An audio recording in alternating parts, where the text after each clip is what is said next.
사도행전 16장 25절 그리고 26절.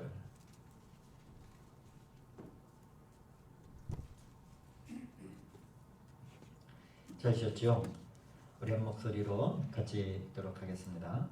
한밤중에 바울과 실라가 기도하고 하나님을 찬송하며 죄수들이 듣더라. 이에 갑자기 큰 지진이 나서 옥토가 움직이고 문이 곧 다 열리며 모든 사람의 매인 것이 다 벗어진지라. 아멘. 자, 제가 이제 지난 시간에 우리 믿는 그리스도인들에게 이 찬송이라고 하는 것, 다른 말로 얘기하면 이제 찬미, 또 찬양, 또 찬송, 이렇게 이제 세 가지 것들로 성경에서는 좀 이제 섞여서 혼재되어서 이름이 되어 있는데, 우리 믿는 그리스도인들이 왜 찬송하기를 배워야 하는가 라고 하는 것에 관한 말씀을 이제 지난주에 시작을 했습니다.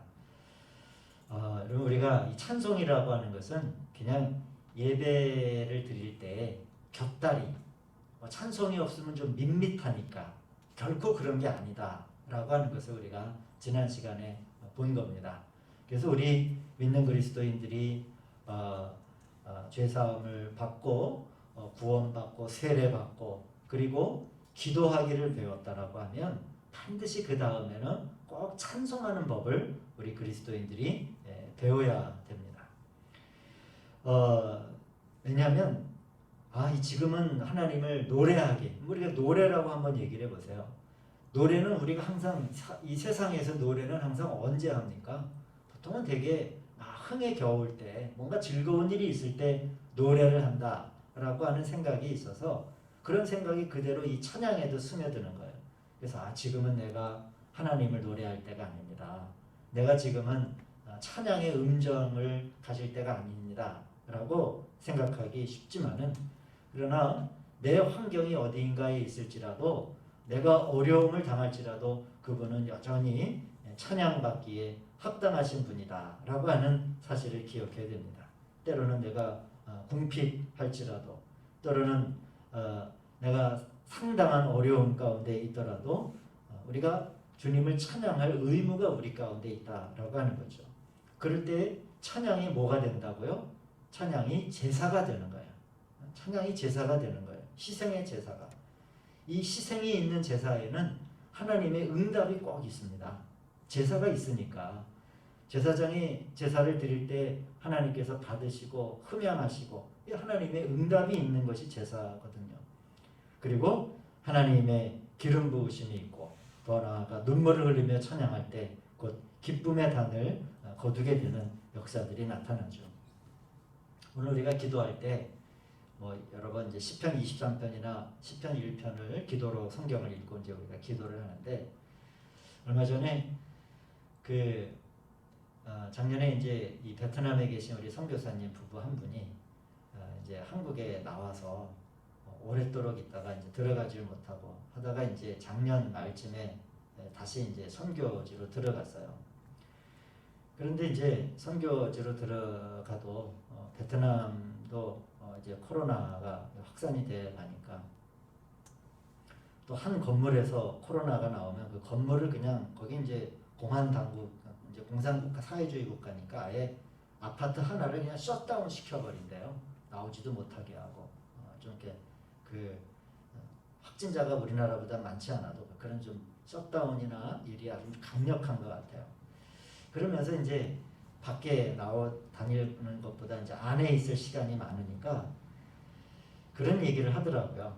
저희가 10년 전에 베트남에 이제 처음 발을 내딛었을 때, 지금 베트남이 가장 더울 때거든요. 요 4월달 동남아시아가 이때는 막 40도를 이제 오르내리고 햇살이 아주 그냥 정말 이렇게 피부를 뚫을 정도로 이렇게 햇살이 올 때 처음 베트남에 이제 발을 딛고 이제 집을 구하고 갔는데 첫 이 4월을 맞이한 거죠.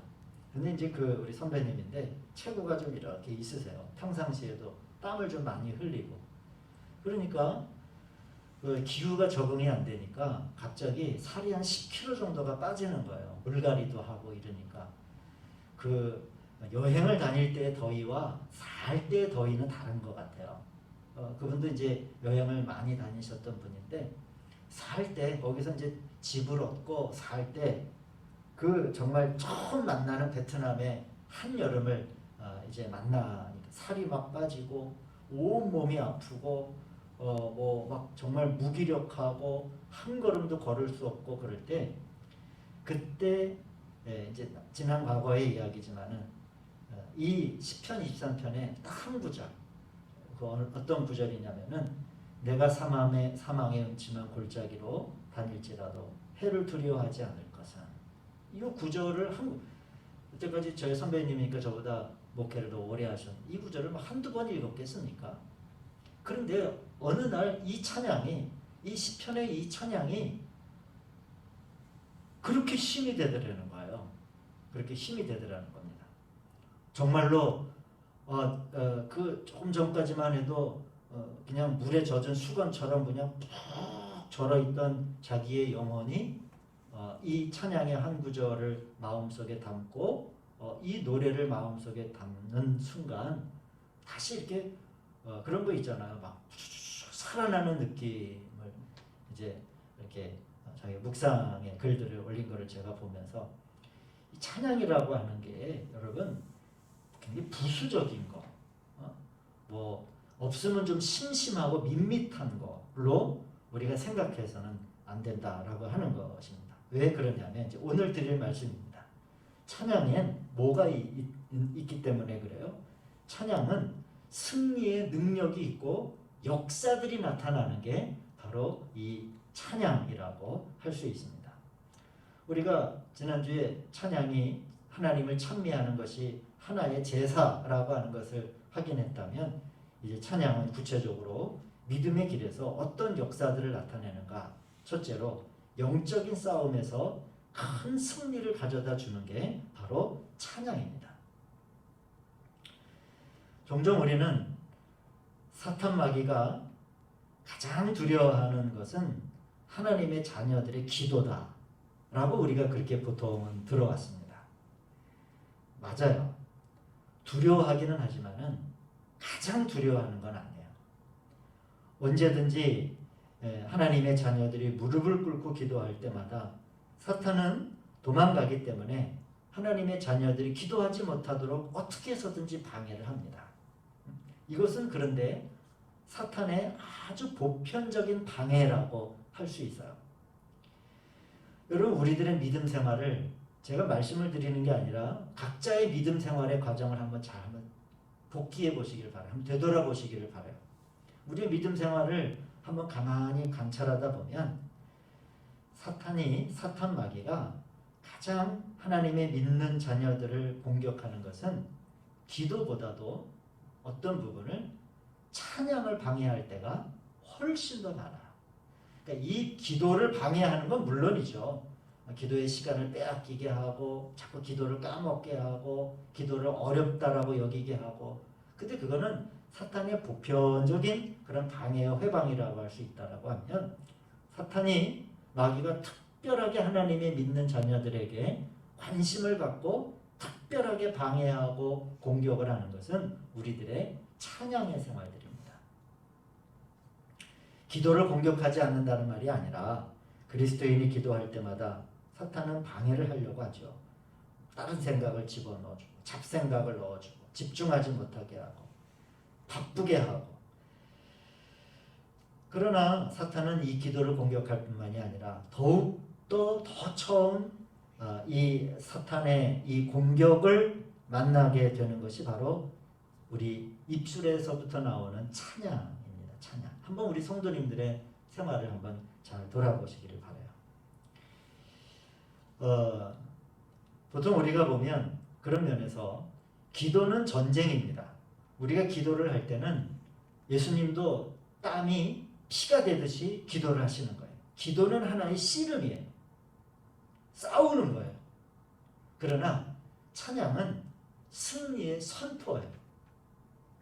달라요, 조금. 그러니까 이 기도는 우리가 치열하게 대적하고 싸우고 씨름을 하는 거라고 하면 찬양은 하나님의 이기심을 선언하는 일이 되는 거예요. 그래서 사단은 이 기도의 자리보다도 우리 믿는 하나님의 자녀들이 찬양하는 자리를 더 두려워합니다. 그래서 여러분, 우리가 찬양할 수 있다면 이는 영적인 승리를 선포하는 것으로 사단 마귀는 이때 도망을 하게 될 것입니다. 그래서 믿는 자들의 찬양을 사탄은 아주 두려워합니다. 이거는 왜 그럴까요? 라고 저한테 물으면 저도 몰라요. 그러나 이것은 우리 믿음 생활을 복귀할 때, 성도님들이 한번 여러분의 개인적인 믿음 생활을 복귀를 해보시면은 제가 지금 말씀드리는 이것이 뭔지를 아마 성도님들이 아실 겁니다. 기도의 자리는 어떻게 해서든지 이렇게 좀 버텨낼 수 있는데 뭐가 안 될 때가 훨씬 많아요?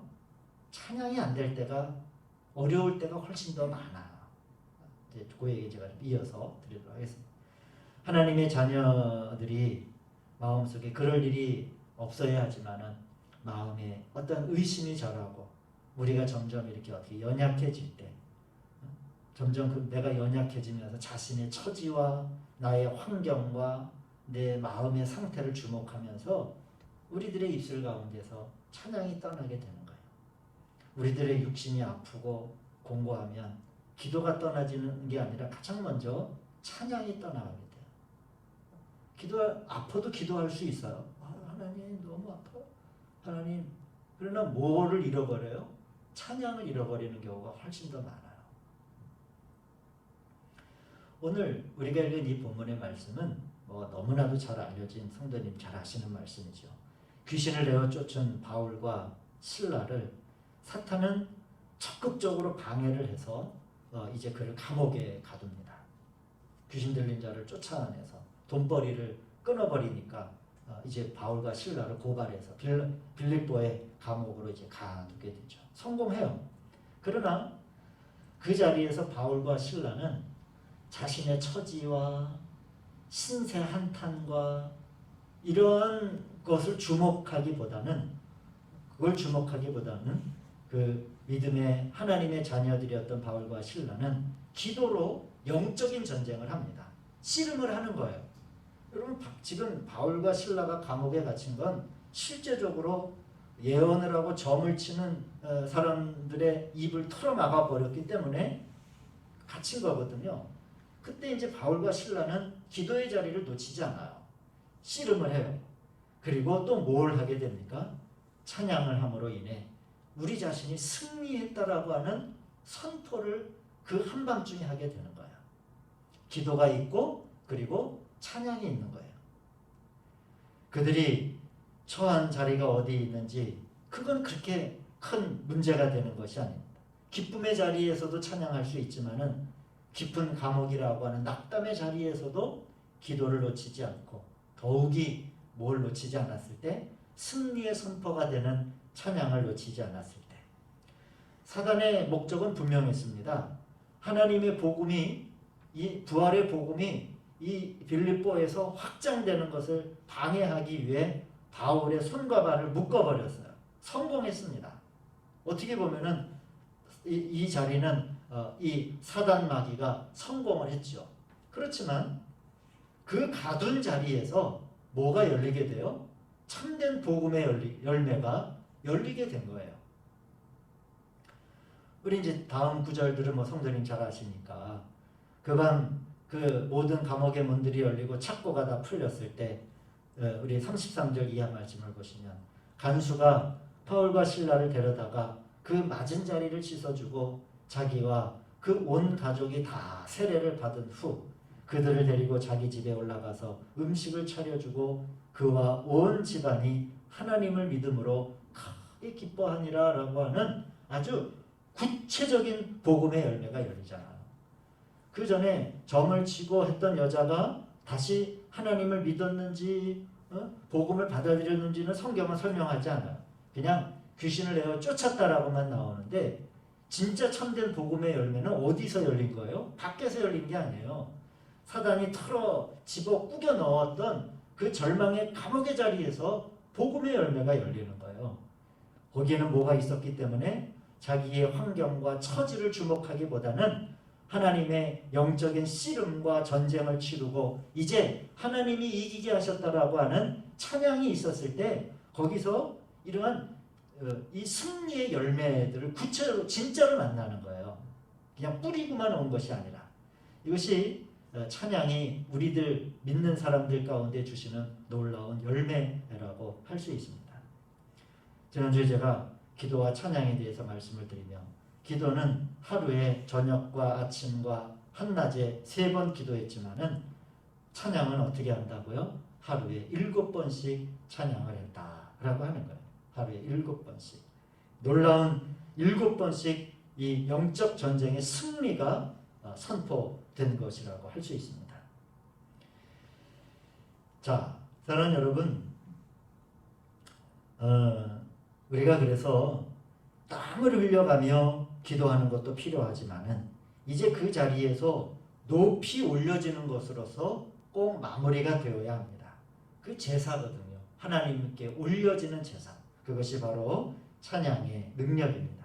우리 성도님들 하루에 7번이라고 하니까 꼭 카운트 7번 해서 하시지 말고 그런 게 아니라 우리 성도님들의 오늘 나는 하나님을 노래할 수 있었던 하루였는가 한번 우리가 되돌아보시고 왜 오늘 나는 하나님을 노래하지 않았지? 나는 왜 하나님을 노래하는 것을 왜 잃어버리게 되었지? 한번 우리 성도님들의 환경을 한번 이렇게 돌아보세요. 그러면 기도는 할 수 있었지만은 하나님을 노래하는 것을 잃어버리게 한 그 무엇을 성도님들 발견하시게 될 거예요. 그게 뭐 사람과 관계의 문제든 뭐 남편과 아내의 문제든 자식의 문제든 뭐 어떤 이 세상의 여러 가지 염려의 문제든 그 하루 동안에 단 한 번도 하나님을 노래하지 않았다.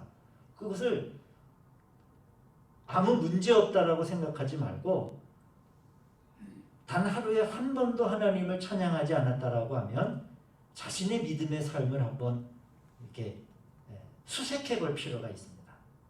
그러면 내가 미처 놓쳤던 부분들을 발견하게 되실 거예요. 그러면 그 부분이 어떻게 보면 그냥 덮고 넘어갈 수도 있지만은 자꾸 우리의 뭘 놓쳐버리게 하는 거예요.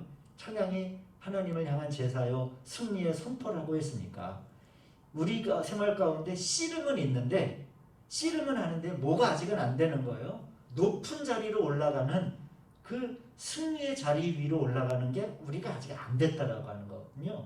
그래서 우리 성도님들 이 찬양을 점검해 보시면서 이 찬미의 제사를 통해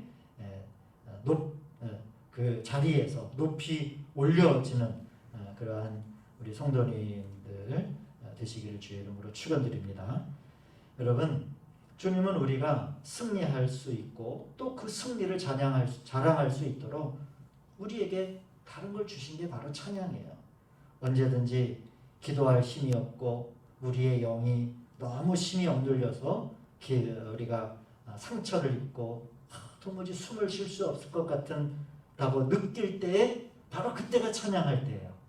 그때가 기도조차 할 수 없다라고 할 때 우리가 바로 그때가 하나님을 찬미할 때다라고 하는 것입니다. 여러분 우리 옛날 복음성가 기억나시는가 모르겠어요. 저도 이거 잊어버리고 있었는데 괴로울 때 주님의 얼굴 보라. 성도님들 많이 기억하시죠?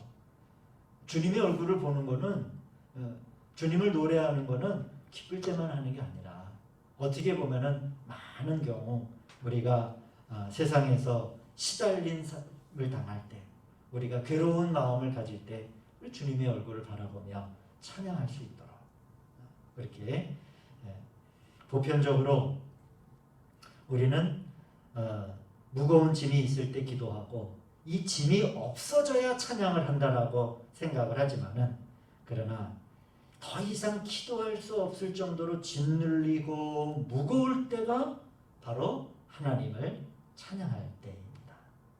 우리 그러한 사망의 음침한 골짜기를 다닐 때 바로 그때가 하나님을 찬양할 때예요. 그래서 그러한 삶의 자리에서 놀라운 승리의 소식을 우리 성도님들 꼭 만나시는 은총이 있기를 주님의 이름으로 축원드립니다. 이 성경에서 찬양에 관해서 가장 어떻게 보면은 명확한 설명을 하는 구절이 한 군데가 있습니다. 그 구절만 읽고 오늘 메시지를 마치도록 하겠습니다. 구약성경 역대하 20장 20절입니다. 한번 같이 읽습니다. 시작. 이에 백성들이 아침에 일찍이 일어나서 드고와 들로 나가니라. 나갈 때에 여호사밧이 서서 이르되 유다와 예루살렘 주민들아 내 말을 들을지어다. 너희는 너희 하나님 여호와를 신뢰하라. 그리하면 견고히 서리라. 그의 선지자들을 신뢰하라. 그리하면 형통하리라 하고 백성과 더불어 의논하고 노래하는 자들을 택하여 거룩한 예복을 입히고 군대 앞에서 행진하며 여호와를 찬송하여 이르기를 여호와께 감사하세 그의 인자하심이 영원하도다 하게 하였더니 그 노래와 찬송이 시작될 때 여호와께서 복병을 두어 유다를 치러 온 암몬 자손과 모압과 세일산 주민들을 치게 하심으로 그들이 패하였으니. 아멘. 여러분 여기 한 싸움이 있습니다. 절체절명의 위기가 있어요. 이때 이 이스라엘은 나라가 망해갈 즈음입니다. 아주 약하고 모든 면에서 좋지 않았어요.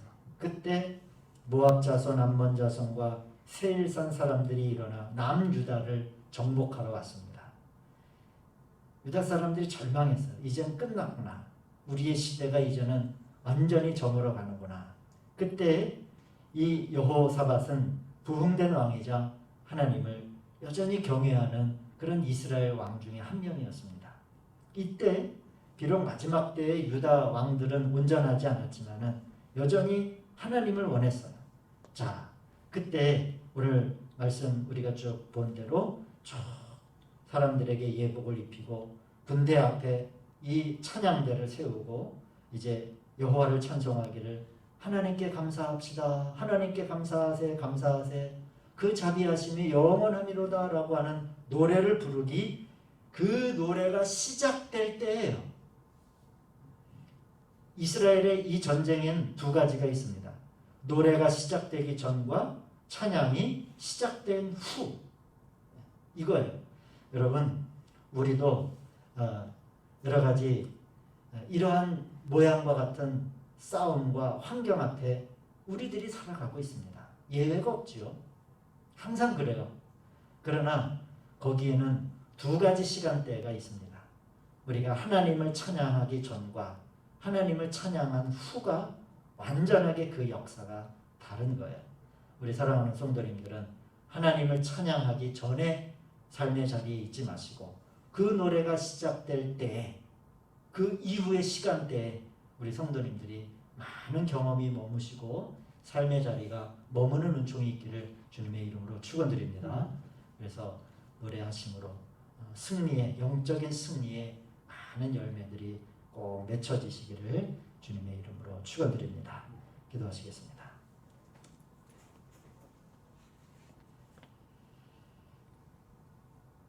눈을 들어 주를 보라. 내 모든 염려 주께 맡겨라. 여호와께 감사하세.